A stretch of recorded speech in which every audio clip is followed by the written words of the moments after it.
সভাপতির দায়িত্ব পালন করতেছেন, বলেন আলহামদুলিল্লাহ। আরো জোরে বলি আলহামদুলিল্লাহ।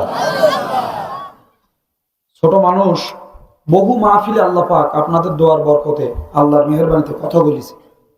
তো অনেক মাহফিলের সভাপতি থাকে, তাদের মুখে এইগুলো সব বুঝতে পেরেছেন তো নাকি? আজকে সভাপতি দুজনের মুখের দিকে একটু তাকাই দেখেন, বলেন আলহামদুলিল্লাহ।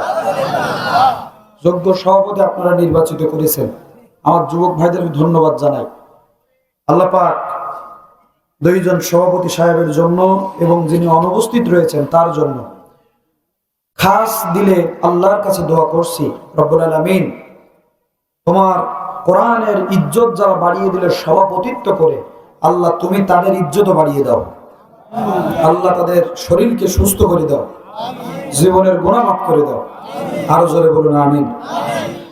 আজকের মাহফিলের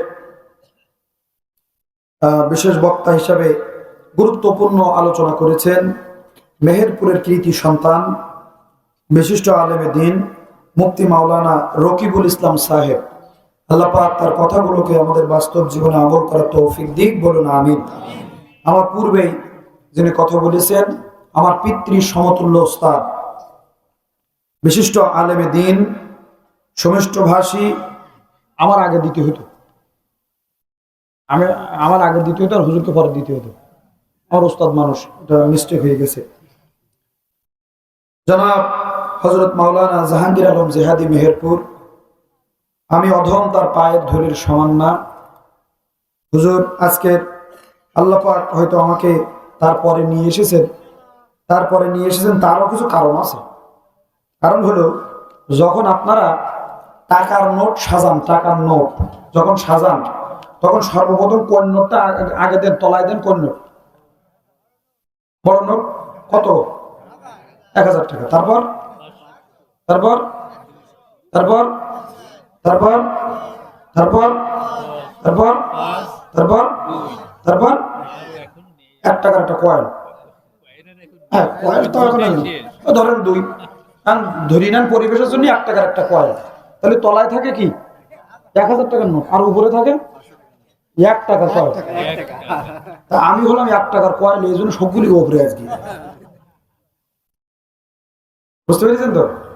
আর এই 2 দিনে যারা কথা বলেছেন, যারা উপস্থিত আছেন, সব 1000 টাকার পাকা নোট। এখন মান কার বেশি? তলায় থাকলেও কি হবে, মান 1000-এর বেশি, আর 1 টাকা ওই আছে বলি, তাই শেষ বেলায় আইসে আর কি।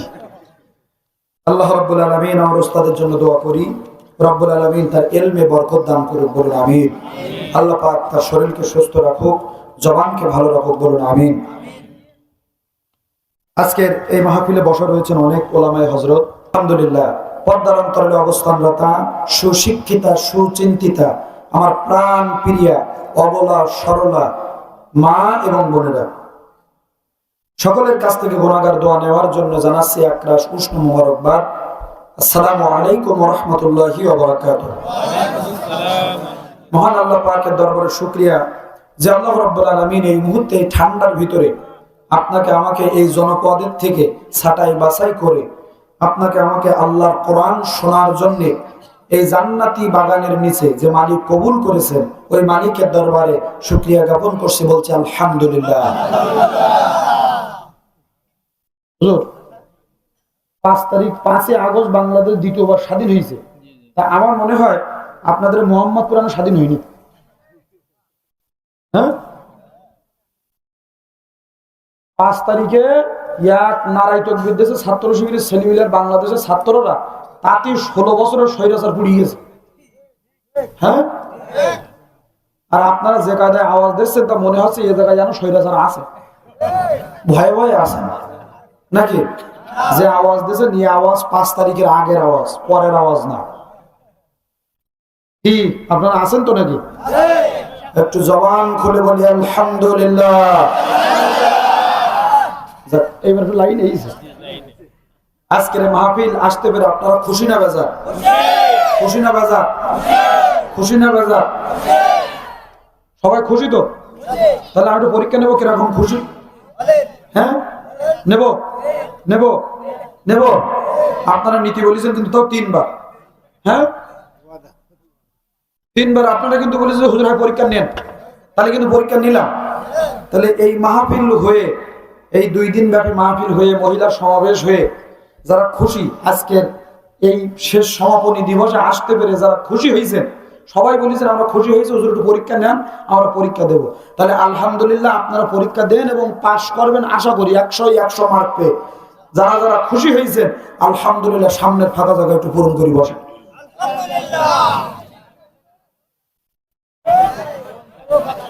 আসেন। আর এখন তো গরমকাল নয়, এখন তো শীতকাল, গায়ে গায়ে বসলে গরম লাগবে। আসেন আমার যুবক ভাই, আমি বেশি সময় আপনাদের বিরক্ত করবো না, বেশি সময় নেব না। আসেন, কেউ চলে যাবেন না, হাত দুটো ধরি, কেউ যাবেন না। আসেন, যে কয়েকজন আছেন আমরা এক জায়গায় বসে কিছু সময় আলোচনা করব। আসেন, গায়ে গায়ে বসেন, যেন গরম লাগে। আমার প্রাণের যুবক ভাইরা, কেউ আমার ছেড়ে যাবেন না, যাবেন নেই? আসেন আসেন আসেন। হ্যাঁ, আমার তো মুখের কাছে থাকেন। রাসূল বলেন, আলেমদের মুখের দিকে তাকাইলে সগীরা গুনাহ মাফ হয়ে যায়। সুবহানাল্লাহ। আসেন, আলহামদুলিল্লাহ, আসেন আসেন। এই তো খুব সুন্দর হয়েছে, মাশাআল্লাহ। আমার কমিটির ভাইরা আছে তো সবাই? আমি বলছিলাম ওয়াজ আজকে শ্রোতা না হোক, কমিটির ভাইকে নিয়ে করবো, বুঝতে পেরেছেন? আমার মাহফিলের শ্রোতা না হয় না হোক, আজকের আমার মাহফিলের যে সমস্ত যুবক ভাইরা আছে তারা যদি ময়দানে বসে, আমার আর কারণ লাগবে না। তা আমি এসে প্রথমেই বলেছি যে ওয়াজ আজকে কমিটির ভাইদের নিয়ে করবো। আলহামদুলিল্লাহ, এবার খুব সুন্দর লাগছে না? দেখেন, মাশাআল্লাহ, বলেন আলহামদুলিল্লাহ। লক্ষ কোটি দরুদ ও সালাম বিশ্ব মানবতার মুক্তির দেশারি কায়নান্দার তাজদারে মদিনা, দোলালে আমিনা শাহে মদিনা, মক্কার জ্যোতি মদিনার বাতি আহমদ মোহাম্মদে মোস্তফা, দলিত মতিত নির্যাতিত নিষ্পেষিত মানবতার একমাত্র বন্ধু জনাবে মুহাম্মদুর রাসূলুল্লাহ সাল্লাল্লাহু আলাইহি ওয়াসাল্লাম। মাগফিরাত কামনা করছি। একটু চিৎকার দিয়ে বলবেন, এই কিতাবের নাম কি?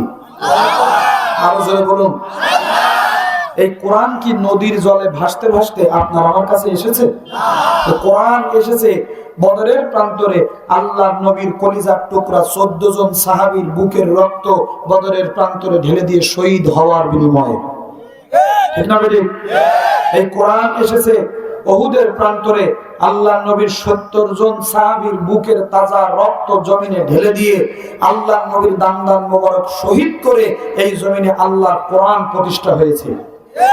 এই কোরআন এসেছে পলাশীর প্রান্তরের লক্ষ মুসলমানের রক্ত এই জমিনে ঢেলে দিয়ে 5ই আগস্টে শহীদ আবরার, 5ই আগস্টে শহীদ আবু সাইদ মীর মুগ্ধ ইয়ামিন, আমার সাতক্ষীরার শহীদ আসিফ আল্লামা দেলোয়ার হোসেন সাইদির রক্ত এই জমিনে ঢেলে দিয়ে এরপরে এই কোরআন আপনার আমার কাছে এখনো প্রতিষ্ঠা আছে। আল্লাহর এই কোরআনের জন্য যারা জীবন দিল, রক্ত দিল, শহীদ হলো, আল্লাহ পাক তাদের শহীদের উচ্চ মাকাম আল্লাহ পাক দান করুক, বলেন আমিন। সাথে সাথে আরেকটু দোয়া না করলেই নয়। আপনাদের মোহাম্মদপুর, কুয়াতলা, মাহমুদাবাদ এই তথা এই গ্রাম, এই মঞ্চের সামনে, পেছনে, ডাইনে, বামে, এই মহল্লার মাটির নিচে আল্লাহ পাকের যত বান্দা এবং বান্দি চির ঘুমিয়ে আছেন রব্বুল আলামিনের কাছে কাইমন বাক্যে, এই সমস্ত অনেক সম্মানীয় ব্যক্তিদেরকে নিয়ে, মুরব্বিয়ানে কেরামদেরকে নিয়ে আমি অধম গুনাহগার আল্লাহ তোমার কাছে দোয়া করলাম, আমার যুবক ভাইদের এই আয়োজনের বরকতে আল্লাহ তুমি এই এলাকার প্রত্যেকটা কবরকে ক্ষমা করে দিয়ে দাও। আল্লাহ প্রত্যেকটা কবরকে তুমি জান্নাত বানিয়ে দিয়ে দাও। আল্লাহুম্মা আমিন। সম্মানিত হাজিরিন, আসেন, যেহেতু শীতের রাত, এজন্য আমি কথা লম্বা করব না, সংক্ষেপে ইনশাআল্লাহ আমরা কিছু আলোচনা করব। আসুন, একটি আয়াত বা একটি সূরা তাফসীর করতে গেলে ওই সূরা বা ওই আয়াত 5টি সম্পর্কিত বিষয়ে আলোচনা করতে হয়। কয়টা? 5টি। তাফসীর করতে গেলে 1 নাম্বার ওই সূরা বা ওই আয়াতের পরিচিতি, 2 নাম্বার ওই সূরার নামকরণ বা ওই আয়াতের নামকরণ, 3 নাম্বার ওই সূরার শানে নুজুল, 4 নাম্বার ওই সূরার ব্যাখ্যা, 5 নাম্বার ওই সূরার শিক্ষা। এই 5টা বিষয়ে আলোচনা করলে একটি পূর্ণাঙ্গ আয়াত বা সূরা তাফসীর হয়। আসুন, আমরা যে আয়াত তেলাওয়াত করেছি সে আয়াত সম্পর্কে 1 নাম্বার পয়েন্ট পরিচিত হয়ে নেই। 1 নাম্বার, আমরা যে আয়াত তেলাওয়াত করেছি পবিত্র কোরআনুল কারীমের 114টা সূরার ভিতরে এই সূরার সিরিয়াল হচ্ছে 16। কত? 16 নাম্বার সূরা। এই সূরার ভিতরে আয়াত আছে 128টি। কয়টি? 128টি। রুকু আছে 16টি।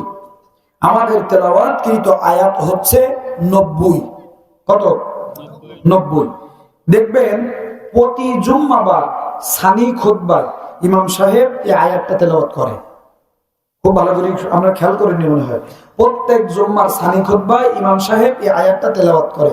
ইন্নাল্লাহা ইয়া'মুরু বিল আদলি ওয়াল ইহসান ওয়া ইতাইজিল কুরবা ওয়া ইয়ানহা আনিল ফাহশাই ওয়াল মুনকারি ওয়াল বাগই ইয়া'iযুকুম লাআল্লাকুম তাযাক্কারুন ফাযকুরুনি আযকুরকুম ওয়াশকুরুলি ওয়ালা। যেই এই তেলাওয়াত করে দেখবেন পিছন দিকে ছেলেগুলি সব দাঁড়ায়, বুঝুক আর না বুঝুক দেখবেন দাঁড়িয়ে যাবে। তার মানে এইটুকু বোঝে যে হুজুর যখন এই জায়গায় আসে তখন খুতবা শেষ হয়ে যায়। কি বলেন? হ্যাঁ, নামাজের জন্য প্রস্তুতি নাই, কিন্তু ও যে হুজুর কি বলিছে এগুলো বুঝতে পারেনি। আমার ভাইরা, এখানে আমার হুজুর আছেন, মুরব্বী বাবাজিরা আছেন, সভাপতিরা আছেন, আমার যুবক ভাইরা আছেন। 50-60 বছরের বয়সে অনেক মুরব্বী বাবাজি বসা আছেন। এই 50-60 বছর ধরে এই আয়াতটা আপনারা প্রত্যেক জুম্মার সানি খুতবায় শুনতেছেন কিনা? পৃথিবীর যত জুম্মা মসজিদ আছে যেখানে জুম্মার নামাজ হয়, ওই জুম্মার নামাজে এই আয়াত সানি খুতবায় তেলাওয়াত করা হয়। বলেন আল্লাহু আকবার।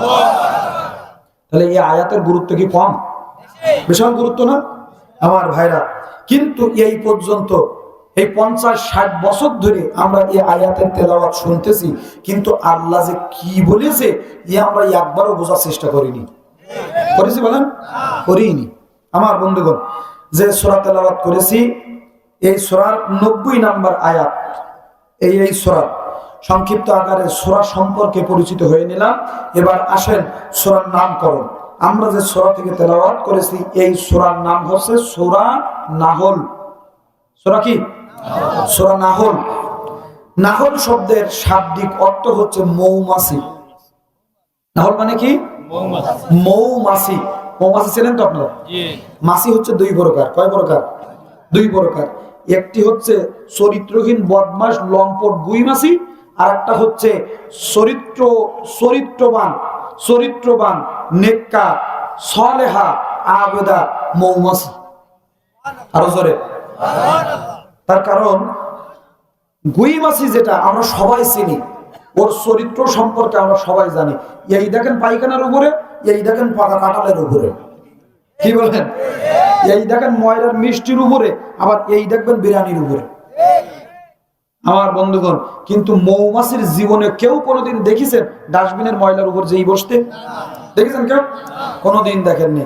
মৌমাছির চরিত্র হলো সে বসে হাসনা হেনা, আপনার এরপরে রজনীগন্ধা, এরপরে বেলি, চামেলি, জুই, এ সমস্ত দামি দামি আপনার সরিষা ফুল, এরপরে লিচু ফুল, এই সমস্ত ফুলের উপরে বসে মধু সংগ্রহ করে আমাদের জন্য মধু নির্গত করে। কিন্তু জীবনে কোনোদিন মধু কোনো নোংরা জায়গায় বসে না। এই জন্য ওটারে বললাম দুশ্চরিত্রবান মাছি, আর এটারে বললাম চরিত্রবান মাছি। বলেন সুবহানাল্লাহ। আমাদের এই সমাজে মানুষও 2 প্রকার। কয় প্রকার? 2 প্রকার। একটা হলো চরিত্রবান মানুষ, আর একটা হলো দুশ্চরিত্রবান মানুষ। দুশ্চরিত্রবান গুই মাছির জাত হলো তারা, মাহফিলের মঞ্চে এসে টাকা দেয় যারা, আবার যাত্রা প্যান্ডেলে যেও অংশগ্রহণ করে তারা। ঠিক কিনা? মাহফিলের মঞ্চ সভাপতি হয় তারা, যাত্রার মঞ্চে, নাটকের মঞ্চে, আপনার মমতাজের কনসার্টে যে নেতৃত্ব দেয় তারা। আছে না নেই? আমার ভাইরা, এরা আবার মাঝে মাঝে সুযোগ পেলে মাহফিলের মঞ্চে উঠি বলে হুজুর রাজনীতি করবেন না। বলেছিলেন না নাকি?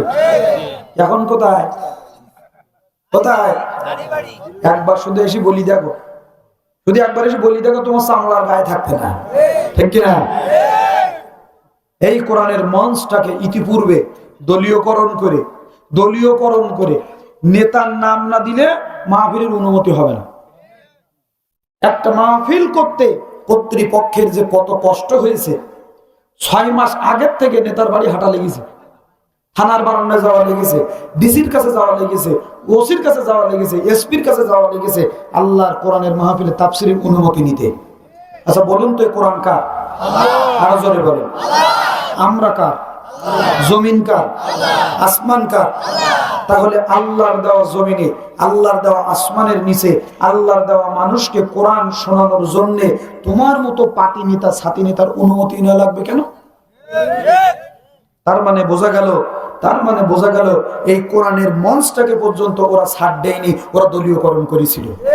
ঠিক কিনা? আমার ভাইরা, আল্লাহর কোরআনের উপরে যে জুলুম করেছিল, আল্লাহ পাক তাদের এই জুলুমের অবসান দিয়েছে। ঠিক কিনা বলুন আমার ভাইরা? তাহলে মানুষও দুই প্রকার, মাছিও দুই প্রকার। আর এক শ্রেণীর মানুষ হলো মুমিন মুসলমান, হক্কানি মুসলমান। আজকের একটা মৌমাছির চাকে যদি কেউ ওয়াজাচিত ভাবে, যদি কেউ চাকে ঢেলা মারে, যদি কেউ চাকে আঘাত করে, দেখবেন ওই মৌমাছি, ওই মানুষ যদি পুকুরে পানির তলায় যে 10 হাত পানির তলায় যে ডুব মেরি থাকে, যখন উঠবে সেই সময় হুলপুটি বাড়ি আসবে। ঠিক কিনা? যতক্ষণ না উঠবে ততক্ষণ উড়িবে ভনভন করবে। উঠবে, তুই আমার চাকে কেন ঢেলা মারলি, এই প্রতিশোধ না নেওয়া পর্যন্ত তারা বাড়ি আসে। আরো জোরে বলেন আল্লাহ পাক এখন এই 17 বছর যারা, এই 16 বছর 7 মাস যারা আমাদেরকে এই অনুমতির বেড়াজালে আমাদের তাফসীর মাহফিলকে বাধাগ্রস্ত করেছিল, আজকের আমাদের উপরে নির্যাতন অত্যাচার জুলুম করেছিল, আল্লাহ পাক এখন আমাদের সুযোগ দিয়েছে। তোরা 16 বছর 7 মাস ঢেলা মেরেছিস, এখন আল্লাহ পাক আমাদের হুল ফুটিয়ে তার প্রতিশোধ নেওয়ার সময় দিয়েছে। আরো জোরে ঠিক কিনা আমার ভাইরা? তবে আমাদের প্রতিশোধ হবে বৈধভাবে, কারোর উপরে আমরা জুলুমও করব না। তোমাদের মতো আমরা কারোর উপরে অন্যায় ভাবে বিনা দোষে বিনা অপরাধে রাত 1টার সময় থানার থেকে পুলিশ এনে আমরা ধরিয়ে দেব না। আমরা তোমরা যে অন্যায় করেছো সেই অন্যায়ের সঠিক বিচার করে তার বিচার অনুযায়ী তার শাস্তি হবে। ঠিক কিনা? আল্লাহ যেন কবুল করেন, বলেন আমিন। ভাইরা আমার, তাহলে তেলাওয়াত করেছি সূরা নাহল থেকে। নাহল শব্দের অর্থ হলো মৌমাছি। সংক্ষিপ্ত আকারে আমরা সূরার পরিচিতি, আয়াতের নামকরণ জেনে নিলাম। এবার আসুন আমরা এই আয়াতের শানে নুজুল সম্পর্কে জানবো। তাফসীরের বাইরে একটু কথাও হবে না ইনশাআল্লাহ। আল্লাহ যেন কবুল করেন, বলেন আমিন। বন্ধুগণ, যেহেতু তাফসীরুল কোরআন মাহফিল লিখেছেন আমার ভাইরা, আমার বন্ধুগণ, এই আয়াত আল্লাহ নবীর উপরে যখন নাজিল হয়, পবিত্র কোরআনুল কারীমের 114টি সূরাকে দুই ভাগে ভাগ করা হয়। কয় ভাগে? দুই ভাগে ভাগ করা হয়। একটা হলো মাক্কি সূরা আর একটা হলো মাদানী সূরা। যেই সূরাগুলো মক্কায় নাজিল হয়েছিল এই সূরাগুলোকে মাক্কি সূরা, আর যেই সূরাগুলো আল্লাহর রাসূলের মাদানী জীবনে অর্থাৎ মদিনার থাকাকালীন নাজিল হয়েছিল এই সূরাগুলোকে মাদানী সূরা বলা হয়। নাজিলের দিক থেকে এই সূরা এবং এই যে আয়াত তেলাওয়াত করেছি, এই আয়াত এবং এই সূরা নাজিল হয়েছিল রাসূলের মাক্কি জীবনে। কি জীবনে? তখন আল্লাহ রাসূল মক্কায় ছিলেন। আল্লাহ রাসূল মাক্কি জীবনে দাওয়াতি কাজ করেছেন 10 বছর। কয় বছর? 10 বছর মক্কা জীবনে আল্লাহ রাসূল দাওয়াতি কাজ করেছেন। শুধু দাওয়াতি দিয়েছেন। আর এই দাওয়াত দিতে যে এই 10 বছরে এমন কোনো জুলুম নেই, অত্যাচার নেই, এমন কোন শাস্তি নেই যেটা আবু জেহেলের সরকার আমার নবীর উপরে করেনি। কথা কি বুঝতে পেরেছেন? এই 10 বছরে, মাক্কি জীবনের এই 10 বছরে আল্লাহ রাসূলকে এমন কোন অত্যাচার, জুলুম, নির্যাতন, নিপীড়ন নেই যা আমার নবীর উপরে করেনি। সর্বশেষ আল্লাহ রাসূল তার অত্যাচার, নিপীড়ন সহ্য করতে না পেরে মক্কা থেকে হিজরত করলেন মদিনায়। মদিনায় যাওয়ার পরে ছোট্ট একটি 12,000 বর্গ মাইলের একটি রাষ্ট্র গঠন করলেন। রাষ্ট্র গঠন হয়ে গেল, যার প্রধানমন্ত্রী হলেন মুহাম্মদুর রাসূলুল্লাহ সাল্লাল্লাহু আলাইহি ওয়াসাল্লাম। এই মাদানী জীবনে আল্লাহর রাসূল এই 13 বছরে, 10 বছরে যত নির্যাতিত হয়েছেন, এই 13 বছরে প্রত্যেকটা নির্যাতনের দাঁত ভাঙ্গা জবাব আল্লাহ রাসূল দিয়েছেন। তার মানে বোঝা গেল ইতিপূর্বের 16 বছর 7 মাস ছিল আমাদের মাক্কি জীবন। কথা বলতে হবে। ইতিপূর্বে 16 বছর 7 মাস ছিল আমাদের মাক্কি জীবন। এই 16 বছর 7 মাসে আমরা বাংলাদেশের ইসলাম প্রেমিক, কোরআন প্রেমিক, দ্বীন প্রেমিক, আলেম ওলামা প্রেমিক, তাওহীদি জনতার উপরে এমন কোন নির্যাতন, অত্যাচার, জুলুম নেই যা এই নামধারী স্বৈরাচার, অত্যাচার, জুলুমবাজ এই সরকার আমাদের উপরে করেনি। ঠিক কিনা?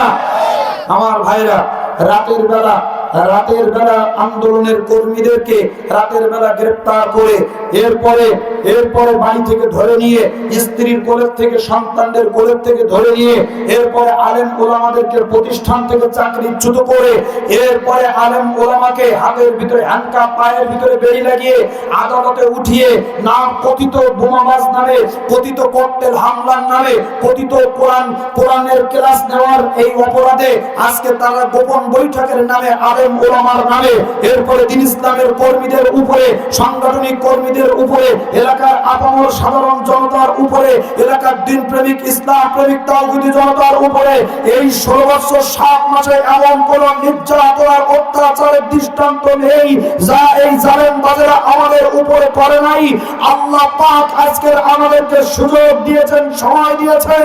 রাসূল 10 বছর শুধু ইসলামের খাতিরে মক্কার জীবনে মার খেয়েছেন, রক্ত ঝরিয়েছেন, এবং জিয়ারে আবু তালেবের গুহায় 2 বছর 9 মাস আল্লাহ রাসূল কোরআন প্রচারের অপরাধে জেল খেটেছেন, এবং মাদানী জীবনে যাওয়ার পরে এই অত্যাচার এবং জুলুমের দাঁত ভাঙা জবাব দিয়েছেন। ইনশাআল্লাহ কোরআন এবং হাদিসের নীতি অনুসারে ইসলামের উপরে দাঁড়িয়ে বিগত 16 বছর 7 মাসে স্বৈরাচার জালেমদের দাঁত ভাঙা জবাব এই তাওহীদি জনতা আগামীর পার্লামেন্ট, কোরআনের পার্লামেন্ট তৈরি করে দাঁত ভাঙা জবাব বাংলার জমিনে দেওয়া হবে ইনশাআল্লাহ।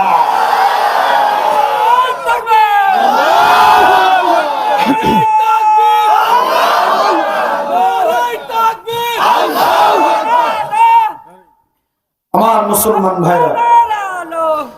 মুসলমান ভাইরা রাগ করেছেন নাকি? অসুবিধা হচ্ছে? আসেন, আল্লাহ রাসূলের উপরে এই আয়াত, এই সূরা যখন নাজিল হলো তখন রাসূলের মাক্কি জীবন চলে। কি জীবন? মাক্কি জীবন চলে। আমার মুসলমান দিনী ভাইরা,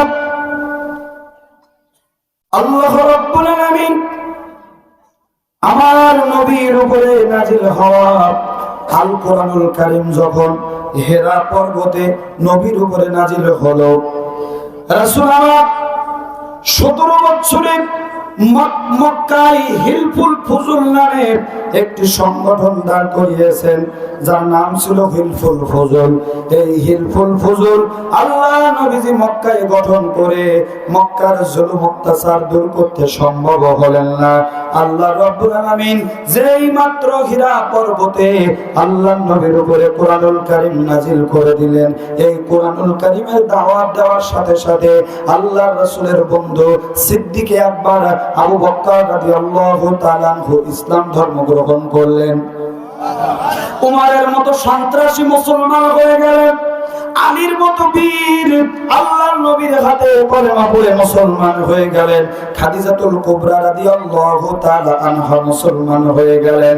আমার ভাইয়েরা, প্রাথমিক পর্যায়ে আল্লাহ রাব্বুল আলামিন গোপনে গোপনে কোরআনের দাওয়াত আমার নবীকে দিতে বললেন। ইয়া রাসূলুল্লাহ, সময় এখন খারাপ, গোপনে গোপনে আপনি মানুষকে দাওয়াত দেন। এখন প্রশাসন তাদের আপনার বিপক্ষে, এখন দেশের জনগণ ইসলাম সম্পর্কে এতটা বোঝে নাই, জনগণ হয়তো আপনার বিপক্ষে যেতে পারে, প্রশাসন আপনার বিপক্ষে, র্যাব আপনার বিপক্ষে, ডিবি আপনার বিপক্ষে, পুলিশ আপনার বিপক্ষে, সমস্ত প্রশাসন আপনার বিপক্ষে।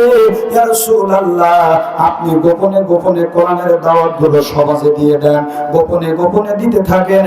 কারণ এখন যদি প্রকাশ্যে দাওয়াত দেন তবে মসজিদের ভিতরে কোরআন তেলাওয়াত করবে, পুলিশ এসে বলবে গোপন বৈঠক চলতেছে। ঠিক আছে না? মসজিদের ভিতরে কোরআন ক্লাস চলতেছে, পুলিশ এসে বলছে গোপন বৈঠক। হয়েছে কিনা? বাস্তবতার সাথে মিলিয়ে দিল কবরের ওয়াজগুলো হবে না। এই জায়গায় শুনি রাখে 1500 বছর আগে আল্লাহ রসুলের উপরে দিন প্রচারের জন্য কি অত্যাচার, আর এখন কি অত্যাচার হচ্ছে, এই দুটো যদি এক না করা যায় এই আলোচনা বোঝা যাবে? আরো জোরে বলেন, যাবে? বোঝা যাবে না। আমার মুসলমান ভাইয়েরা, আল্লাহ রাব্বুল আলামিন বলেন, নবী, এখন যদি আপনি আপনার এই বাপ দাদার পৌত্তলিক ধর্ম দীর্ঘদিন যাবত চলে আসতেছে। ইয়া রাসূলুল্লাহ, হঠাৎ করে আপনি যদি আমার এই দিনের কোরআনের কথা বলেন, ইসলামের কথা বলেন, তারা বলবে এ আবার কোথা থেকে আসলো, আপনাকে গ্রেফতার করতে পারে, হামলা দিতে পারে, মামলা দিতে পারে। ইয়া রাসূলুল্লাহ, গোপনে গোপনে আপনি কোরআনের দাওয়াত দেন। বন্ধুরা আমার, ভাইরা আমার, আল্লাহ নবীজি গোপনে গোপনে কিছুদিন কলেমার দাওয়াত দিলেন, কোরআনের দাওয়াত দিলেন। কিছু সংখ্যক কর্মী যখন তৈরি হয়ে গেল, জোরে কোন সুবহানাল্লাহ, কিছু সংখ্যক কর্মী যখন তৈরি হয়ে গেল, আবু জেহেল এতদিন চিন্তা করে এসেছে মুহাম্মাদের দলে আবার লোক আসবে কোথা থেকে। ওরা হলো রাজাকার, ওরা হলো যুদ্ধ অপরাধী, ওরা হলো মানবতার বিরোধী, এরকম প্রচার দিতে লাগলো। আমার ভাইরা, আমার বন্ধুরা, ইতিপূর্বে জাতীয় সংসদে পর্যন্ত বলেছিল এই দেশে কোনো ইসলামী দল বলে কোনো দল নেই। কিন্তু 5 তারিখের পতনের পরে বোঝা গেছে বাংলাদেশে ইসলাম প্রেমিক জনতা আছে না না, ঠিক কিনা? ওরা বুঝতে পারেনি যে ইসলাম আমাদের শিরায় শিরায় ঢুকে গেছে, ঠিক কিনা? কারণ এ মাটি হলো ইসলামের ঘাঁটি, ঠিক কিনা বলুন বন্ধুরা আমার। এবার আল্লাহ রাব্বুল আলামিন সূরা শুআরার আয়াত নাযিল করে দিলেন। আল্লাহ রাব্বুল আলামিন বলেন, ওয়া আনজির আশীরাতাকাল আকরাবিন।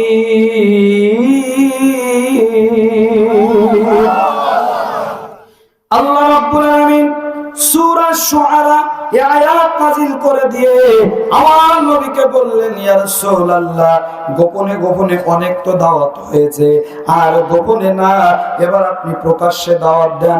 আপনার নিকটাত্মীয়, আপনার নিকটতম মানুষেরা, প্রতিবেশীরা, দূরতম প্রতিবেশী, এলাকাবাসী, এলাকার সব মানুষদেরকে আপনি প্রকাশ্যে কলেমার দাওয়াত দেন, ইসলামের দাওয়াত দেন। তাতে আপনার উপরে যা ঝড় ঝাপটা যা আসে আসুক, আমি আল্লাহ আছি, আপনি দাওয়াত এবার প্রকাশ্য দিয়ে দেন।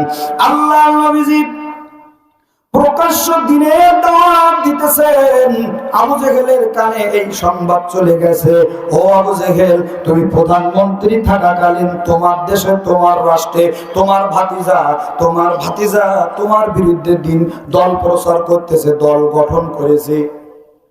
দল হলো দুইটা, একটি হলো হিজবুল্লাহ, আরেকটা হলো হিজবুশ শয়তান।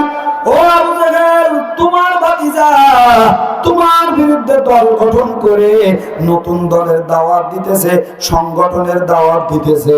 আবু জেহেল বলে, মুহাম্মাদের এত বড় সাহস, আমার বিরুদ্ধে দল গঠন করে আমার সংগঠনের বিরুদ্ধে, আমার দলের বিরুদ্ধে, আমার রাষ্ট্রের বিরুদ্ধে নতুন দলের দাওয়াত দেয়। ও ওয়ালিদ ইবনে মুগিরা, ও ওয়ালিদ ইবনে মুগিরা, যাও যাও যাও, মক্কার প্রবেশদ্বারে দাঁড়িয়ে, মক্কার ভিতরে যত ব্যবসায়ী, যত বহিরাগত মানুষ মক্কার ভিতরে আসে, তুমি সেই জায়গায় দাঁড়িয়ে ওই মুহাম্মাদের নামে একটা প্রোপাগান্ডা, মিথ্যা অপবাদ দিয়ে দেবে, এমন ভাবে মানুষদেরকে বোঝাবে কেউ যেন মুহাম্মাদের কাছে না যায়। দলের বিরুদ্ধে অপপ্রচার।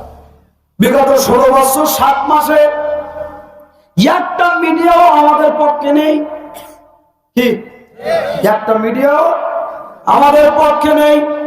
যেই 5 তারিখে গণেশ উল্টে গেছে, সব মিডিয়া এখন আমাদের। 5 তারিখের 1টার আগে সময় টিভি নিউজ করলো এদেশের জঙ্গিবাদ মাথাছাড়া দিয়ে উঠেছে, আর বেলা 2টার সময় যে স্বৈরাচারের পতন হয়ে গেছে, সেই সময় টিভি নিউজ করেছে বাংলাদেশে স্বৈরাচারের পতন হয়েছে। দেখেছেন তো কি করে পিট উল্টে যায় ভাইরা। দেশের সমস্ত মিডিয়া কবজা করে আবু জেহেল আমার নবীর বিরুদ্ধে অপপ্রচার করতে লাগলো। বোঝানোর জন্য বলছি, এখন অপপ্রচার করে মিডিয়া, আর আবু জেহেলের মিডিয়া ছিল ওয়ালিদ ইবনে মুগিরা। এই ওয়ালিদ ইবনে মুগিরা মক্কার প্রবেশদ্বারে দাঁড়িয়ে সব মানুষদেরকে বার্তা দিতেছে, আমার নবীর নামে অপপ্রচার ছড়াচ্ছে। ও ইয়ামেনের বাসিন্দারা, ব্যবসায়ীরা, ও সিরিয়ার ব্যবসায়ীরা, ও আবিসিনিয়ার ব্যবসায়ীরা, ও ইথিওপিয়ার ব্যবসায়ীরা, শোনো শোনো, আমাদের দেশে এক পাগলের আমদানি হয়েছে। জোরে বলেন নাউজুবিল্লাহ। আমাদের দেশে এক পাগলের আমদানি হয়েছে। আমাদের দেশে এক নতুন জাদুকরের আবির্ভাব হয়েছে। আমাদের দেশে নতুন এক কবির আবির্ভাব হয়েছে। ও ইয়ামেনের বাসিন্দারা, ব্যবসায়ীরা, ও সিরিয়ার ব্যবসায়ীরা, খবরদার খবরদার, তোমরা কেউ যেন এই পাগলের কাছে যেও না। এই পাগলের কাছে যারা গেছে, তার মুখের কবিতা শুনে, জাদু দেখে তারা তার ভক্তই পরিণত হয়েছে। বাপ দাদার ধর্ম বাদ দিয়ে তার দলে নাম লিখিয়েছে। জোরে কোন সুবহানাল্লাহ। যত মানুষকে ওয়ালিদ ইবনে মুগীরা আমার নবীর নামে অপপ্রচার করেছে, আমার নবীর বিরুদ্ধে বার্তা দিয়েছে, সংবাদ প্রচার করেছে, তামাম মানুষগুলা বলতেছে, যেহেতু একজন পাগলের বিরুদ্ধে, কবির বিরুদ্ধে, শায়েরের বিরুদ্ধে এত অপপ্রচার যেহেতু হয়েছে, এসেছি যখন, ওই পাগল না দেখে আমরা কেউ বাড়িতে যাব না। আর যত মানুষ পাগল দেখতে গেছে, সব মানুষ নবীর হাতে হাত থেকে কলেমা পড়ে মুসলমান হয়েছে। আরো জোরে সুবহানাল্লাহ। ইতিপূর্বে হুজুর দেখলি নাকি এক জায়গায় বসে একটু চাও খাবে না, আমাদের সাথে চাও খাবে না। হ্যাঁ, হুজুর গুলো ওই দল করে বলো, চাও খাবে না আমাদের সাথে। আর যদি একটু মিছিল মিটিং হয়েছে, আমরা যদি সে জায়গায় একটু গেছি, ধরেন স্কুলে একটু বিজয় অনুষ্ঠান হবে, যদি একটু হুজুর টুজুর থাকে, ও হুজুর তোমার এ জায়গায় কি কথা বলেন না কেন? আর আজকে যেই পাল্টাই গেছে, যারাই আমাকে রাজাকার বলিল, যারাই আমাদের যুদ্ধ অপরাধী বলিল, ওরা এখন আমাকে হুজুর আসসালামু আলাইকুম, হুজুর আসসালামু আলাইকুম, হুজুর আসসালামু আলাইকুম। ঠিক কিনা? এই আপনার 16ই ডিসেম্বরে আমার মাহফিল ছিল আপনার রংপুরের মিঠাপুকুর বেগম রোকেয়া, নাম শুনেছেন আপনারা? বেগম রোকেয়ার বাড়ির পাশে রংপুরে মাহফিল ছিল। এখন মাহফিল শেষ করে আমি নীলফামারী যাচ্ছি, হোটেলে থাকবো। তাই এখন ওই 16 ডিসেম্বরের দিন ওই যে ফুল সব দিচ্ছে, ওই নীলফামারীর চৌরঙ্গীর মোড়ে 4-5 জন ছাত্রলীগের ছেলেমিলি ওই ফুল পুষ্পস্তবক নিয়ে ওখানে দিয়ে তাই স্লোগান দিচ্ছে। আর আগে 16 ডিসেম্বর আসলে মনে করেন আজকে রাত 12টার পরে 16 ডিসেম্বর শুরু হবে, খালি মোবাইলে কল দেবেন, শুরু। ঠিক আছে কিনা? আর সারা মাস আমাকে জ্বালাইছে। 26 মাস আসবে শুরু, 7 মাস আসবে শুরু। এখন তোমাকে সে জোর কনে গেছে? আমার ভাইরা, এই জমিনে, আল্লাহর জমিনে কেউ জুলুম করে চিরস্থায়ী হতে পারে? আর জোরে বলেন, পারে না। আমার ভাইরা, আপনারা যদি জুলুম না করতেন, বিশ্বাস করেন এই জমিনে আপনাদের এই পরিণতি হতো না। কথা বুঝতে পেরেছেন? রাগ করতেছেন নাকি? আমার মুসলমান ভাইরা, এবার আল্লাহ নবীর বিরুদ্ধে যত অপপ্রচার করেছে, যত মিথ্যা অপবাদ দিয়েছে, আল্লাহ নবী শুধু চোখ বুজে নীরবে শুনেছে। কিন্তু আল্লাহ নবীকে যখন পাগল বলল, মাজনুন বলল, আমার নবীর চেহারাটা একটু মলিন হয়ে গেল। আল্লাহ রাব্বুল আলামিন বলেন, রে জিবরিল আমিন, আর কোনো না দেরি, আমার বন্ধুর কাছে চলে যাও তাড়াতাড়ি, যে আমার বন্ধুকে জানিয়ে দাও, ওয়ামা সাহিবুকুম বিমাজনুন।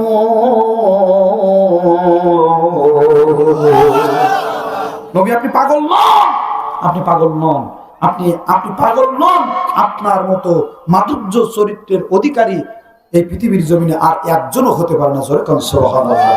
লাকাদ কানা লাকুম ফি রাসূলিল্লাহি উসওয়াতুন হাসানা। এই পৃথিবীর সর্বোত্তম চরিত্র আমি আল্লাহ পাক আপনাকে দিয়েছি। ভাইরা আমার, আর আল্লাহ রাব্বুল আলামিন এই ওয়ালিদ ইবনে মুগীরা আমার নবীকে মাজনুন বলেছে, শায়ের বলেছে, আমার নবীকে জাদুকর বলেছে।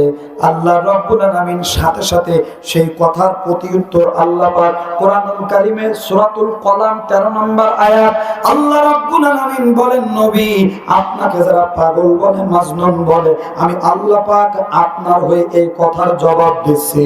উতুল্লিম বাদা যালিকা জানিম। আল্লাহ রাব্বুল আলামিন বলেন, যারা আপনাকে পাগল বলবে, আপনার সংগঠনের কর্মীদেরকে যারা কবি বলবে, আপনার সংগঠনের নেতা কর্মীদেরকে যারা জাদুকর বলবে, আমি আল্লাহ রাব্বুল আলামিন সূরাতুল কলামের 13 নম্বর আয়াত নাজিল করে জানিয়ে দিলাম, নবী আপনাকে যারা পাগল বলে, মাজনুন বলে, একটাও জন্মের ঠিক নেই, সব কয়টা অবৈধ। কথা কার? আরো জোরে বলেন কথা কার? এই কথা আল্লাহর নাকি মোল্লার? আল্লাহ বলছেন, নবী আপনাকে যারা মাজনুন বলেছে, আপনাকে যারা পাগল বলেছে, কবি বলেছে, শায়ের বলেছে, আমি আল্লাহ পাক বলছি এর একটাও জন্মের ঠিক নেই, পিতৃত্বের পরিচয়হীন অবৈধ জারজের বাচ্চা। কথা কার? আমার ভাইরা, আমার বন্ধুরা, আল্লাহ রাসূল বলেছেন, আল উলামাউ ওয়ারাসাতুল আম্বিয়া। নবীদের ওয়ারিস কারা? আলেমরা। নবীদের ওয়ারিস কারা? আলেমরা। তাহলে ভালো করে বুঝবেন, আল্লাহ রাসূল ১৫০০ বছর আগে আল্লাহর কোরআনের দাওয়াত দিয়েছেন, সেই অপরাধে রাসূলকে পাগল বলেছিল নাকি? রাসূলকে জাদুকর বলেছিল, কবি বলেছিল। এবার আল্লাহ রাসূল বলেছেন আলেমরা হলো নবীদের ওয়ারিস। নবীদের ওয়ারিস, তারপর নবীর বংশধর। নবীর আপনার পিতা মারা যাওয়ার পরে এই সম্পত্তি সন্তানেরা ওয়ারিশ সূত্রে ভাগ পাবে নাকি? তাহলে আমাদের রাসূল বলেছেন যে আমরা হলো নবীর ওয়ারিশ, তাই তো? নবীর অংশ আমরা। আমার ভাইরা, ১৫০০ বছর পরে আল্লাহ রাসূল যেই কোরআন বলে গিয়েছিল, যেই কোরআনের দাওয়াত দিয়ে গিয়েছিল, ১৫০০ বছর পূর্বে আল্লাহ রাসূলকে ওই কোরআন বলার অপরাধে যদি মাজনুন, পাগল, কবি বলা হয়, ১৫০০ বছর পরে যারা আল্লাহর কোরআন এই জমিনে প্রচার করেছে, রাসূলের রেখে দেওয়া ওই দায়িত্ব যারা তিল তিল করে বুকের রক্ত দিয়ে এই জমিনে পালন করতেছে, আল্লাহর কসম করে বলি ১৫০০ বছর পরে ওই সমস্ত আবু জাহেলের পরিদীপ্ত মুগিরার প্রেতাত্ম ডাইরেক্ট সংসদে বসে ওই নবীর উত্তরসূরিদেরকে আজকে সংসদে বসে রাজাকার এবং তেতুল হুজুর নামে মানবতা বিরোধী অপরাধের নামে অপবাদ বাংলার জমিনে আলেমদেরকে দিয়েছে। ঠিক কিনা?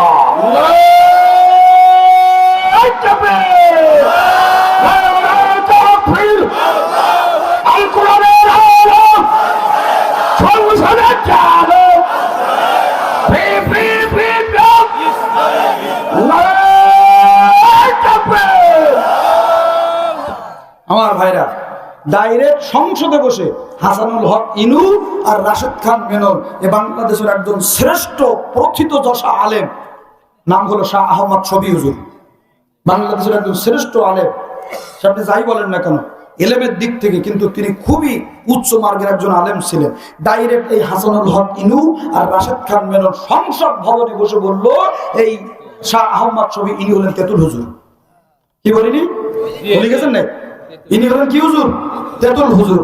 শাহবাগের মঞ্চে, শাহবাগের স্বাধীনতা মুক্ত মঞ্চের নামে ভণ্ড মঞ্চ তৈরি করে এই জাতির শ্রেষ্ঠ সন্তান, যিনি এক নয় দুই নয় 50টা বছর পৃথিবীর বিভিন্ন প্রান্তে আল্লাহর কোরআনের তাফসীর করে মানুষের কলিজার ভিতরে জায়গা করে নিয়েছে, যার জায়গা ভালোবাসার জায়গা, কোন রাজনৈতিক দলের জন্য নয়, কোন ব্যক্তি হিসেবে নয়, শুধু আল্লাহর কোরআন বলার জন্য যার জায়গা মানুষের কলিজার ভিতরে, সেই জগৎ বিখ্যাত আলেমকে স্বাধীনতার মুক্ত মঞ্চের নামে শাহবাগের মঞ্চ থেকে যারা নারী ধর্ষণকারী, জঙ্গিবাদ এবং মানবতার বিরোধী অপরাধের যুদ্ধ অপরাধী বলতে পারে, আল্লাহর কসম সূরা কলম 13 নম্বর আয়াত প্রমাণ করে দেয় এদের একটাও জন্মের ঠিক নেই, সব কয়টা পিতৃত্বের পরিচয়হীন অবৈধ জারজের বাচ্চা। কথা বলেন ঠিক কিনা? কথা কি বানিয়ে বললাম নাকি? বলেছিল কিনা? আমার ভাইরা, আল্লাহ রাসূল যখন এই কথা বলে দিলেন যে আমাকে যারা পাগল বলেছ, আমাকে যারা মাজনুন বলেছ, আল্লাহ পাক বলেছে তোর কারো জন্মের ঠিক নেই। এখন এই সংবাদ কি চাপা থাকবে নাকি? চাপা থাকবে সংবাদ তো সব পরের দিন সকালবেলা সময় টিভি, 71 টিভি, এরপরে যমুনা টিভি, সব টিভি হাইলাইট করে দিয়েছে যে আবু জেহেল, ওয়ালিদ ইবনে মুগিরা, আল্লাহর মুহাম্মদ সাল্লাল্লাহু আলাইহি ওয়াসাল্লাম এগুলো সব তীর্থের পরিচয় যারও সন্তান বলেছে। হ্যাঁ, ডাইরেক্ট প্রচার। আবু জেহেলের কানে এই সংবাদ চলে গেল, ও নেতা আবু জেহেল, তোমার ভাতিজা আজকে ডাইরেক্ট মক্কায় এত সাহস কোথা থেকে পায়? ডাইরেক্ট তোমাকে যার সন্তান বলেছে, পিতৃত্বের পরিচয় কেন অবৈধ বলেছে। ওয়ালিদ ইবনে মুগিরা আবু জেহেলের কাছে এই সংবাদ যখন পৌঁছে দিয়েছে, আবু জেহেলের টনক তখন নড়েছে। যেই মোহাম্মদ এই দেশে যার কোনো সংগঠনের অস্তিত্ব নেই, যার নেতা কর্মীর কোনো অস্তিত্ব নেই, সেই মোহাম্মদ আমাদের একটা প্রতিষ্ঠিত দলের বিরুদ্ধে এত বড় কথা বলতে পারে। এই মুহাম্মাদের ঘোড়া কোন জায়গায়, এটা একটু দেখা লাগবে। বন্ধুরা আমার, আবু জেহেল আর এটাকে নরমাল ভাবে নিল না। তার সমস্ত নেতা কর্মীদেরকে নিয়ে তার একটা সংসদ ছিল, সেই সংসদে মিটিং বসিয়েছে। বাংলাদেশের যেখানে আইন পাশ হয় নাম হলো জাতীয় সংসদ, ভারতের যেখানে আইন পাশ হয় নাম হলো বিধানসভা, আমেরিকায় যেখানে আইন পাশ হয় নাম হলো হোয়াইট হাউস, জাপানে যেখানে তাদের দেশের জনগণের জন্য আইন পাশ হয় তার নাম হলো সিনেট। আবু জেহেল যেহেতু মক্কার প্রধানমন্ত্রী ছিল, তার একটা সংসদ ছিল, সেই সংসদের নাম হলো দারুন নদওয়া। কিনা দারুন নদওয়া। তার সংসদে সব মন্ত্রীদেরকে নিয়ে বৈঠক বসালো, মিটিং ডাকলো, জরুরি মিটিং ডাকলো। মুহাম্মাদের দলের বিরুদ্ধে কি করা যায়, কি পদক্ষেপ নেওয়া যায়। আপনার ওয়ালিদ ইবনে মুগিরা, আসবিন ওয়াইল, এরপরে সাইবা, সব আপনার আবু লাহাবের মতো বড় বড় নেতৃত্ব স্থানীয় সব মন্ত্রীবর্গ এক জায়গায় বসেছে, আর আবু জেহেল এক মাথায় বসা আছে। আবু জেহেল বলছে, ও মক্কার লিডারেরা, মুহাম্মদ যেই কায়দায় আমাদের প্রতিষ্ঠিত দলের বিরুদ্ধে আজকের এত বড় কথা বলার সাহস পেল, আজকের আপনারা সবাই চুপ আছেন। আমার মনে হচ্ছে যদিও আমি টার্গেট দিয়েছি 2041 সাল, কিন্তু আপনাদের নীরবতা দেখে মনে হচ্ছে এই 2024 সালের 5ই আগস্ট পার করবে না। যদিও টার্গেট দিয়েছি কত, 2041 সাল, কিন্তু আমার মনে হচ্ছে আপনাদের ভাবগতিক দিকে 2024 সাল পার করবে বলে আমার বিশ্বাস হয় না, ঠিক কিনা? আর যদি এই 24 সালে যদি দল উল্টে যায়, 5000 ভোল্টের টর্চ লাইট মেরেও একটা নেতা কর্মীকে খুঁজে পাওয়া যাবে? আরো জোরে বলেন, যাবে? যাবে না।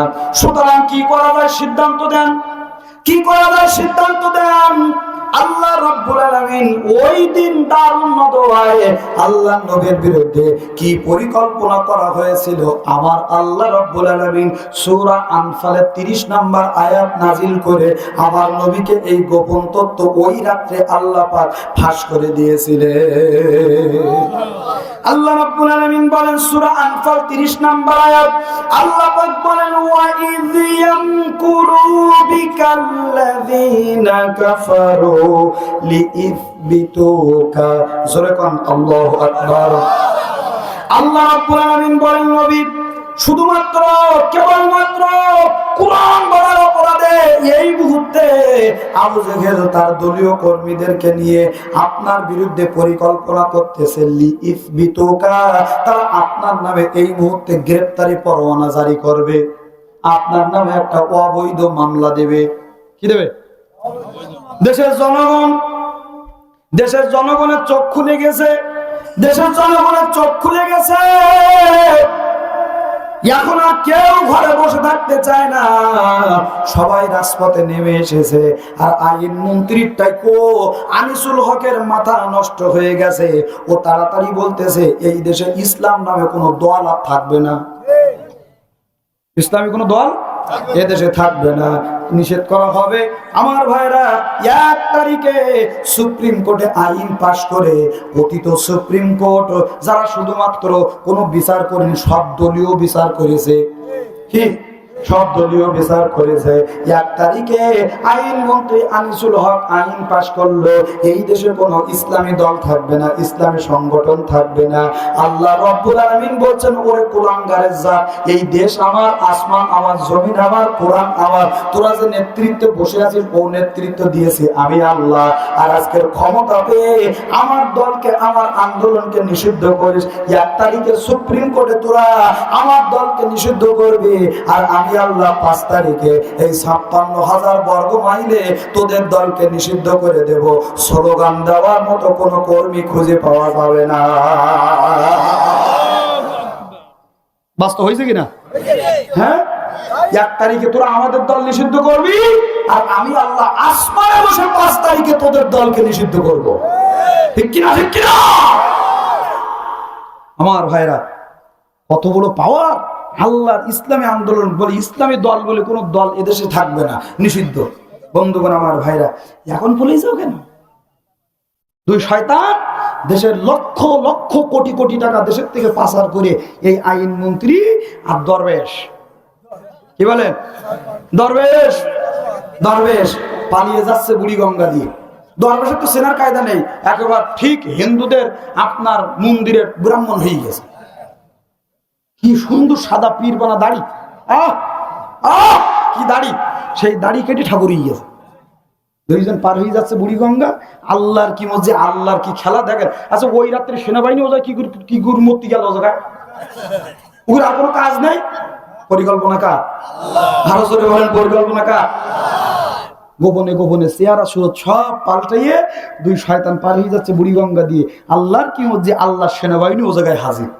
এই কারা? দাঁড়াও আমার ভাইরা, ধরি দেখে সর্বনাশ, এই সে নিষিদ্ধ দলের কর্মী যে নিষিদ্ধ করলে সেই পার পালাই যাচ্ছে। যে কি ব্যাপার, এত ক্ষমতা এদেশে ইসলামী দল রাখবা না, এখন ফুলেতে যাও কেন? এখন ফুলেতে যাও, কিচ্ছু বলার নেই। এখন ও ধরে নিয়ে যাচ্ছে, কিন্তু আসল মালের তো চিনতে পারিনি, চিনবে কি করি? এখন আমি যদি এই মুহূর্তে দাড়ি টাড়ি কেটে আবার যদি এ জায়গায় আসি, আমার কেউ বক্তব্য মানবে? দাড়ি নেই, কিছু নেই, কনকের বক্তা, পাঞ্জাবি নেই, কিছু নেই। সেই দরবেশ রাতারাতি দাড়ি কেটে পাঞ্জাবি পাল্টিয়ে একবার পুরো মন্দিরের ব্রাহ্মণ হয়ে গেছে। সেনাবাহিনী আইন মন্ত্রী আল্লাহ আসলাম, দুজন যাবো, একজন বিপদে পড়লি চাচা আপন প্রাণ বাসা।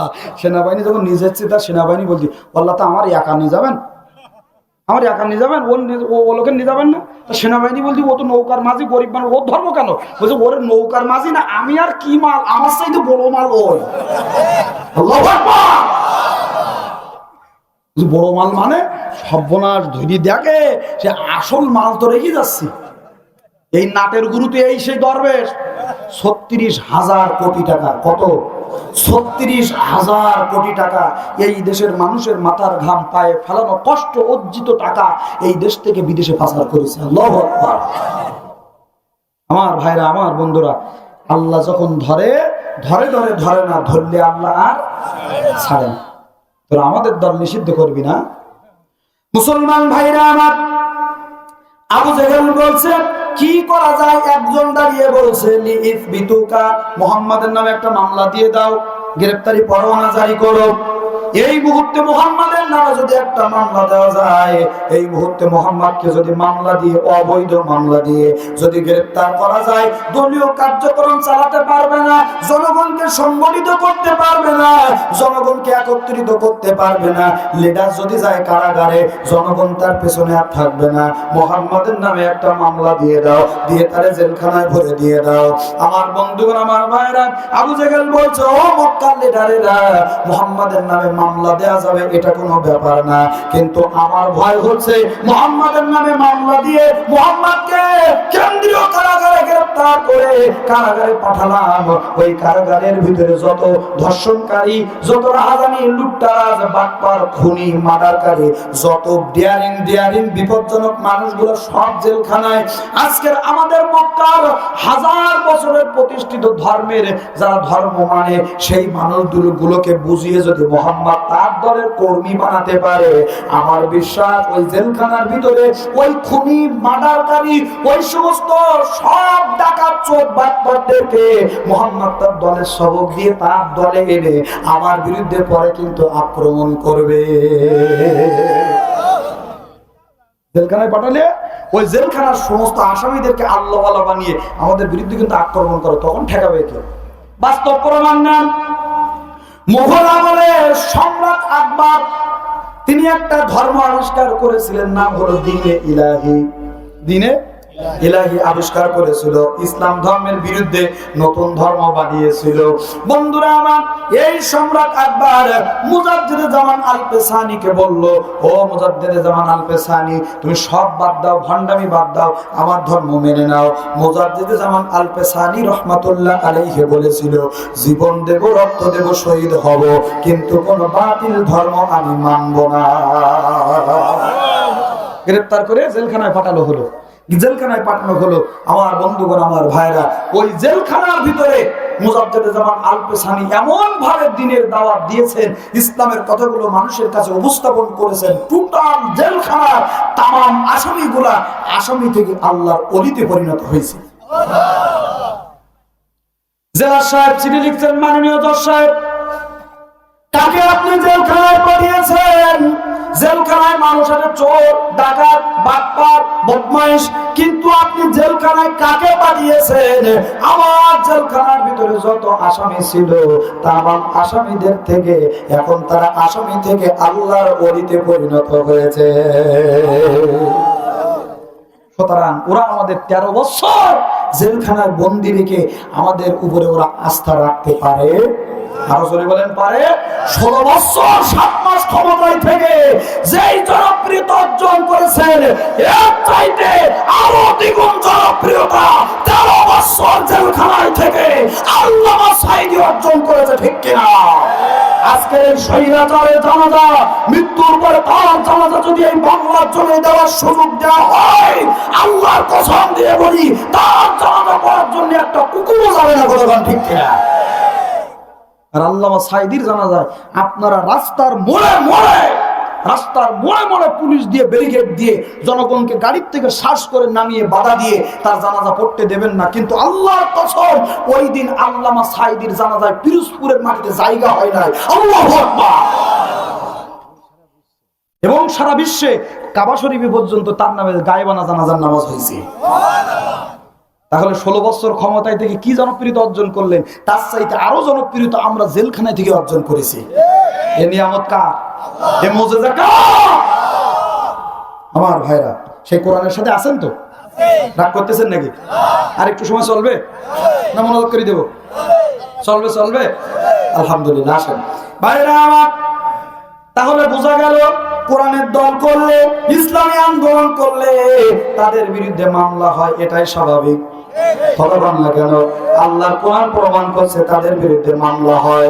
বন্ধুরা আমার, আবু জাহেল বলল, না না, এই কাজ করা যাবে না। তাহলে এবার আবু লাহাব দাঁড়িয়ে বলতেছে, মামলা যদি না দিতে চান তবে একটা কাজ করেন, আও ইখরিজুকা, মুহাম্মদকে এই মুহূর্তে মক্কা থেকে বের করে দেন। মুহাম্মদকে এই মুহূর্তে মক্কা থেকে বের করে দেন। মক্কা যেন আবু জাহেলের বাপের, ওর বাপের কিনে থুইছে মক্কা, তাই মোহাম্মদের বের করে দেবে দেশের থেকে।